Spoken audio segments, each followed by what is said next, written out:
আল্লাহর এক বান্দা ছিল নামাজে সেজদায়। তখন আল্লাহ রাব্বুল আলামিন তাকে ডাক দিয়ে বলে, বান্দা তুই যতই নামাজ পড়, যতই সেজদা কর, তোর জায়গা জাহান্নাম। এই কথা শুনে বান্দাটি বলল, আলহামদুলিল্লাহ। আল্লাহ তখন বলে, এই বান্দা, জাহান্নামের কথা শুনে কেউ আলহামদুলিল্লাহ কয়? বান্দা তখন বলে, আল্লাহ, জাহান্নামের মালিকও তুমি, জান্নাতের মালিকও তুমি।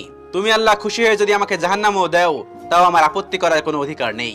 আল্লাহ তখন বলেন, বান্দা, জাহান্নামে গেলে তুই পুড়ে যাবি, তোর খুব কষ্ট হবে। বান্দা তখন বলতেছে, আল্লাহ, কষ্ট শুধু আমার হবে না, তোমারও হবে। আল্লাহ তখন বলতেছে, বান্দা, তুই পুড়বি জাহান্নামের আগুনে, আমার কষ্ট হবে কেন? বান্দা তখন বলে, আল্লাহ, কোনো মায়ের কোল থেকে যদি কোনো বাচ্চা পানিতে পড়ে যায়, তাহলে কোনো মাই দূরে দাঁড়িয়ে থাকতে পারে না, দৌড়ে গিয়ে বাচ্চাকে কোলে নেয়। আমার বিশ্বাস, ওই মায়ের চেয়ে কোটি কোটি গুণ দয়া তোমার বেশি।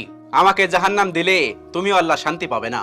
আল্লাহ তখন বলে, বান্দা, এই দলিল তুই কই পাইলি? বান্দা তখন বলে, আল্লাহ, আমাদের জাতির পিতা ইব্রাহিম আলাইহিস সালাম তোমার প্রেম মুখে নিয়ে যখন নমরুদের আগুনে পড়ে গেল, তার আগেই তুমি বলে দিলে